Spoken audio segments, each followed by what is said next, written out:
Hello and welcome, it's Ben, aka the Megazord from Vs.NerdStuff, and I'm here to give you a list of the top 10 best Dungeons & Dragons monsters for new Dungeon Masters. First off, I'm going to lay some rules down. We'll only be using the 5e Monster Manual, nothing from books like Tome of the Beast or Volo's Guide, even though I think those are great books. This list is for new Dungeon Masters, and they might not have spent all their money on books like I have. Also, even though this list is only from the 5e Monster Manual, this list will apply to pretty much any edition of Dungeons & Dragons.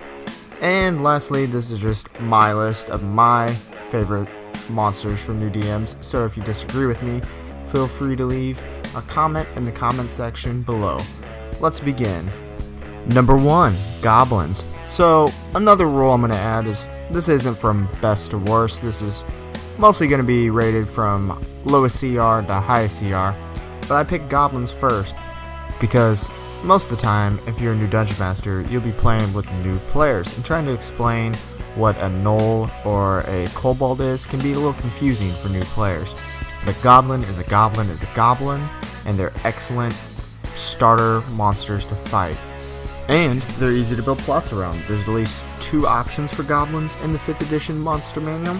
There's a goblin and a goblin boss, but if you don't want the final boss of your goblin cave to be another goblin, you can easily make it a wizard or something. We've all seen Labyrinth.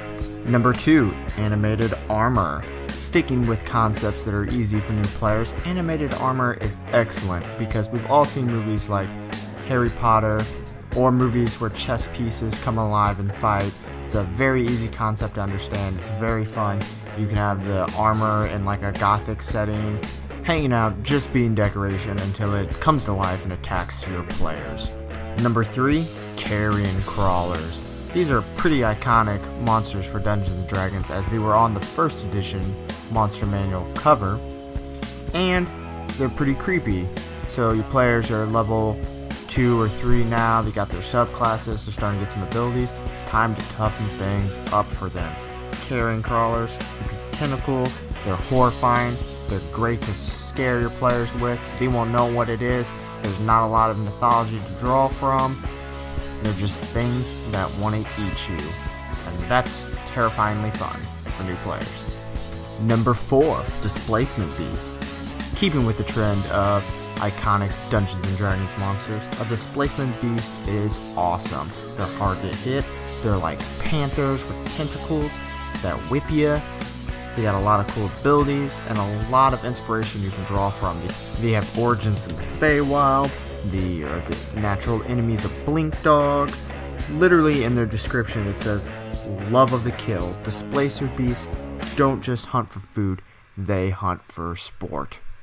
And if one of them isn't enough, they're known to hunt in packs. They lay in wait in dark caverns to ambush your player. Not only that, but they are the prized pets of evildoers. Just imagine your evil king sitting on his throne, petting his Displacer Beast pet. Oh, who's a good kitty? Yeah, you're a good murder cat. Number 5, Hill Giants. I know what you're thinking. No Dungeons & Dragons list of monsters would be complete without giants on it. Well, I got you. I picked Hill Giants because they have a storied history with Dungeons & Dragons. There's plenty of old school modules to pull inspiration from. They're easy to roleplay, they're a big sack of hit points, they're stupid and deadly. They're just great. They've been with Dungeons & Dragons since the beginning, and they'll be there till the end.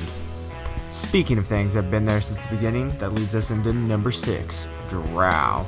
Drow are iconic. They are part of some of the most famous and most iconic stories associated with Dungeons & Dragons. And there's plenty of information for new Dungeon Masters to pull from. There's books like the Dris-Du-Erden series, Drow are in the Player's Handbook as a playable race. There's at least 4 pages of just things about Drow in the 5th edition Monster Manual. And there's at least 4 different types of Drow you can throw out them, from a normal Drow to a Drow Elite Warrior to a Drow Mage to a Drow Priestess of Loth. Just the options are endless. It's like a Skittles bag of Drow. Number 7, a Tyrannosaurus Rex. This is a personal favorite of mine, because who doesn't love a giant scary lizard? This is perfect for new dungeon masters who have new players who never fought a dragon.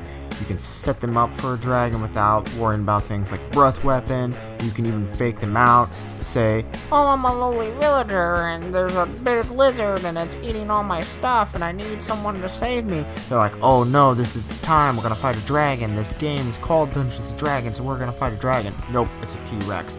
And you get the Lost Island kind of feel about it. The Isle of Dread is an iconic module, and who doesn't love Jurassic Park? I mean, some of your players will just flip out at the thought of fighting a Tyrannosaurus Rex. They're just so cool.